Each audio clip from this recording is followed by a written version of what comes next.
ಎಲ್ಲರಿಗೂ ನಮಸ್ಕಾರ. ಇವತ್ತು ನಾನು ಮಸಾಲೆ ವಡೆ ಮಾಡೋದು ಹೇಗೆ ಅಂತ ಹೇಳ್ಕೊಡ್ತಾ ಇದ್ದೀನಿ. ಮೊದಲಿಗೆ ನೀವು ಇದಕ್ಕೆ ಕಟ್ ಮಾಡಿಕೊಂಡಿರುವ ಹಸಿ ಮೆಣಸಿನಕಾಯಿನ ಹಾಕೋಬೇಕು ಮಿಕ್ಸರ್ ಜಾರ್ ಒಳಗೆ. ಅದಕ್ಕೆ ಒಂದಿಷ್ಟು ಉಪ್ಪನ್ನು ಹಾಕೋಬೇಕು. ಚೆನ್ನಾಗಿ ಗ್ರೈಂಡ್ ಮಾಡಿಕೊಳ್ಬೇಕು.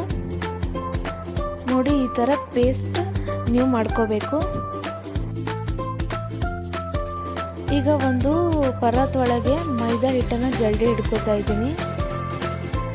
ಈಗ ಇದಕ್ಕೆ ಕಾದಿರುವ ಎಣ್ಣೆಯನ್ನು ಹಾಕೋಬೇಕು.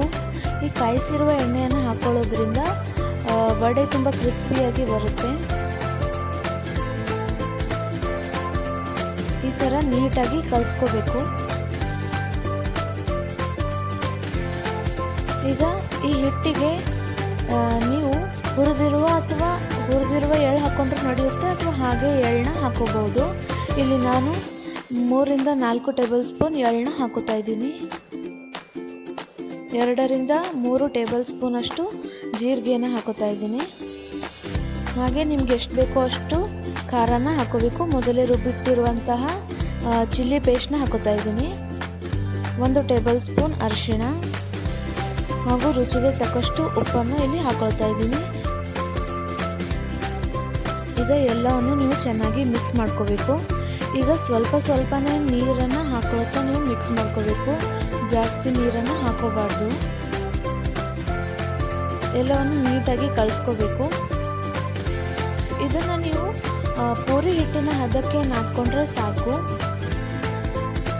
ತುಂಬ ಅಳುಸಾಗಿ ನಾದ್ಕೋಬಾರ್ದು, ಮತ್ತು ಚೆನ್ನಾಗಿ ವಡೆ ಮಾಡೋಕ್ಕೆ ಆಗಲ್ಲ. ನೋಡಿ, ಈ ರೀತಿ ನೀವು ಪೂರಿ ಹಿಟ್ಟಿನ ಹದಕ್ಕೆ ನಾದ್ಕೊಂಡ್ರೆ ಸಾಕು. ಅವುಗಳ ಚಿಕ್ಕ ಚಿಕ್ಕ ಉಂಡೆಯನ್ನು ನೀವು ಮಾಡ್ಕೋಬೇಕು. ನೋಡಿ, ಈ ರೀತಿ. ಈಗ ನಾವು ಒಂದು ಕಡಾಯಿನಲ್ಲಿ ಬಿಸಿ ಎಣ್ಣೆನ ಕಾಯೋಕ್ಕೆ ಇಡಬೇಕು. ಇಲ್ಲಿ ನಾನು ಫ್ರೀಡಮ್ ರಿಫೈನ್ಡ್ ಸನ್ಫ್ಲವರ್ ಆಯಿಲ್ನ ಬಳಸ್ತಾ ಇದ್ದೀನಿ. ಈಗ ನೀವು ಆ ಒಂದೊಂದು ಹಿಟ್ಟಿನ ಉಂಡೆಯನ್ನು ಮೈದಾ ಹಿಟ್ಟಿನಲ್ಲಿ ಸ್ವಲ್ಪ ಅದ್ದಿ ತೆಗೆದು ಚೆನ್ನಾಗಿ ಲಟ್ಟಿಸ್ಕೋಬೇಕು. ನೋಡಿ, ಈ ರೀತಿ ನೀವು ಲಟ್ಟಿಸ್ಕೋಬೇಕು. ತುಂಬ ದಪ್ಪನೂ ಇಲ್ಲ ಅಥವಾ ತೆಳ್ಳಗೂ ಲಟ್ಟಿಸ್ಕೋಬಾರ್ದು. ಮೀಡಿಯಮ್ ಸೈಜ್ನಲ್ಲಿ ನೀವು ಲಟ್ಟಿಸ್ಕೋಬೇಕು. ಈ ರೀತಿ ನಾವು ಮಾಡ್ಕೋಬೇಕು. ಈಗ ಕಾದಿರುವ ಎಣ್ಣೆಯೊಳಗೆ ಇವುಗಳನ್ನ ಹಾಕಬೇಕು. ಇದನ್ನು ಹಾಕಿದಾಗ ಎಣ್ಣೆ ಮೀಡಿಯಮ್ ಫ್ಲೇಮ್ನಲ್ಲಿದ್ದರೆ ಸಾಕು, ಹೈ ಫ್ಲೇಮ್ನಲ್ಲಿ ಇರಬಾರ್ದು. ಪೂರಾ ಬಬಲ್ಸ್ ಹೋಗುವವರೆಗೂ ಇದನ್ನು ಚೆನ್ನಾಗಿ ಫ್ರೈ ಮಾಡ್ಕೋಬೇಕು.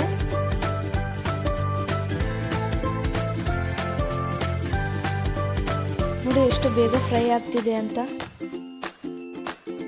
ಈ ರೀತಿ ನೀವು ಮಸಾಲೆ ವಡೆಯನ್ನು ಮನೆಯಲ್ಲಿ ಮಾಡಿಕೊಂಡು ತಿನ್ಬಹುದು. ಮಕ್ಕಳಿಗೂ ತುಂಬ ಇಷ್ಟ ಆಗುತ್ತೆ. ನೋಡಿ, ಎಷ್ಟು ಕ್ರಿಸ್ಪಿಯಾಗಿದೆ ಅಂತ. ತುಂಬ ಖಾರವಾಗಿ ಏನಾದರೂ ತಿನ್ನಬೇಕು ಟೀ ಟೈಮ್ನಲ್ಲಿ ಅಂದಾಗ ಮಾಡ್ಕೋಬಹುದು ನೀವು. ನೋಡಿದ್ರಲ್ಲ ವೀಕ್ಷಕರೇ, ನಮ್ಮ ಅಡುಗೆ ನಿಮಗೆ ಇಷ್ಟ ಆಗಿದ್ದರೆ ನಮ್ಮ ಚಾನಲನ್ನು ಸಬ್ಸ್ಕ್ರೈಬ್ ಮಾಡಿಕೊಳ್ಳಿ, ಲೈಕ್ ಮಾಡಿ, ಶೇರ್ ಮಾಡಿ. ಧನ್ಯವಾದಗಳು.